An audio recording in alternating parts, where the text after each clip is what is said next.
So, look, I'd like to acknowledge the traditional custodians of the land we are meeting on, the Ngunnawal people, and I acknowledge and respect their continuing culture and the contribution they make to the life of this city and this region.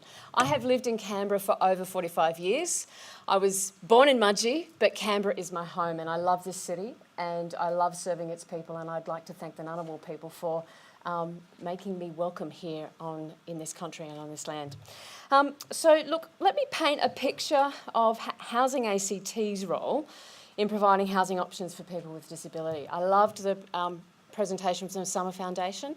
It's great to see people working at different ends of the market. And in Housing ACT, we certainly are working with folk who more than likely have a statutory income, a disability pension. They are our low-income households, quintile 1, and sometimes just in that quintile 2. So for us, our intersection, or where we begin to help or provide folk with disability housing, is when they apply for public housing. And that's when we get a real understanding of somebody's circumstances, their housing needs, so that we can then take that information and prioritise our allocation of public housing and make sure that we're actually matching the right property with the right person. And that can sometimes take a lot of time. We know that we have folk who have put in an application, they've been through an assessment process, they are on our priority housing list, but we actually need to build them the house to meet their needs. And sometimes that can take us between 12 and 18 months to actually to build the bespoke property that they actually need. So we have a wait list, and people who apply for public housing, so in terms of being considered for priority, if you've got disability, including frail age, serious and chronic health issues, or are formally diagnosed with mental health issues, then we actually consider you for priority housing. So we have our standard list, we have a high needs list, and we have a priority list. In total, we've got about 1,800 people across all of those three categories, with about 50 people in that priority category. We recognise that there are many other people who apply for public housing or who actually are currently in public housing who have a disability that has not been formally diagnosed.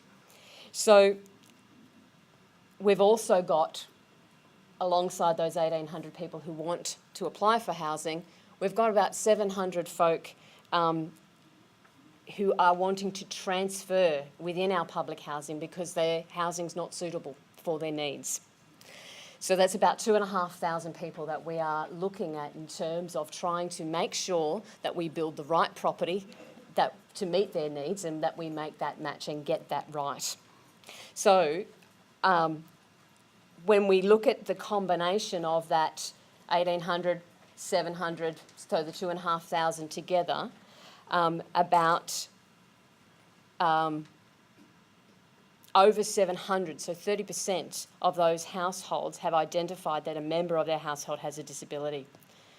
Of that subset, about 90 households on this list are seeking a property with a disability modification. So that's where we need to provide a built form that meets their needs. So that's about 4% of the total number of people on the application or the transfer list who are seeking a home that is actually needed to be adapted to a physical needs.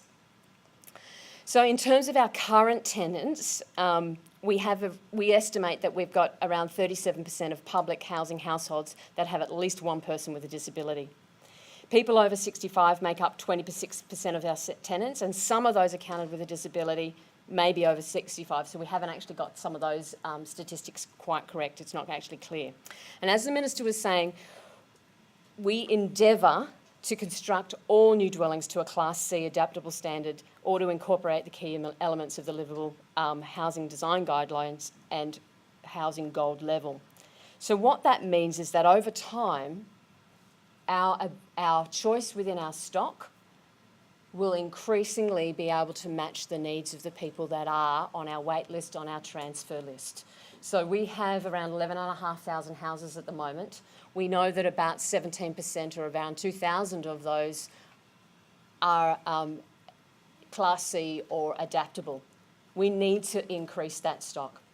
So the 1,000 renewals that the Minister mentioned before, in terms of the funding, the $100 million funding, allowing those 1,000 renewals, means that that number should in 5 years' time be increasing and increasing in those out years. So renewal is incredibly important for us, for the disability sector, so that we've actually got more options and more stock that is actually suitable to meet people's needs, particularly around that Class C.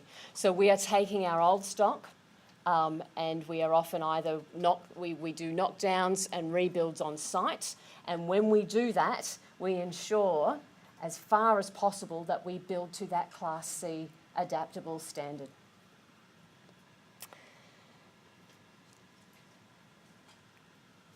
That's the macro picture in terms of what we're doing overall, in terms of the overall numbers. What we've also been doing is working on bespoke solutions and bespoke models.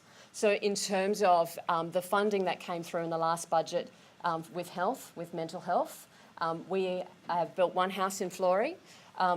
That connects, Tony, with what you were saying. It's a 5-bedroom Class C house that has room for supports, room for live-in supports. And we hope to roll out several of those. I think there's enough funding for another 2 to 3 of those houses.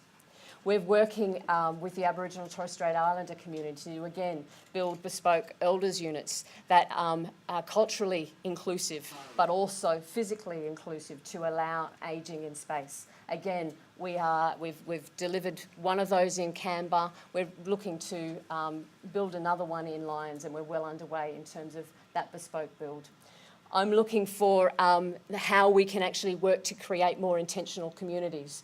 We have one up here in Swinger Hill where we again have an inclusive community in a cluster setting where we've got good neighbours, and good neighbours who are sympathetic to the needs of their other neighbours, and other neighbours who have different abilities and different challenges. I'm quite excited about what's actually happening on our Kaleen site that the Minister mentioned in terms of the 151 community housing properties that are part of the housing strategy. So on that Kaleen site, there are 66 dwellings currently. All of those dwellings are Class C adaptable, which we find incredibly exciting in terms of, again, providing that next level of stock and that ability. So that accessibility. So 33 of those will be for public housing. So they will be for people who are eligible in terms of that low income. But the other 33 of those will be for people who often fall through that gap of not being eligible for public housing, but really need affordable housing. And so those 33 will sit in that space as well. There's also another build in terms of the common ground in Dixon, which is coming forward, which again will be Class C adaptable and will provide at least another 40 units for folk who again are either in that lower income or need community and affordable housing. So there's some of the numbers, some of that macro where we're heading in terms of lifting all of our stock, but also then wanting to have the individual conversations and seeing what we can do to design for different and specific needs in the sector. But what I would like to do is ask Brooke Yates to come and actually walk through. This is what we're building. This is what a Class C construction looks like from Housing ACT. So this is the picture side.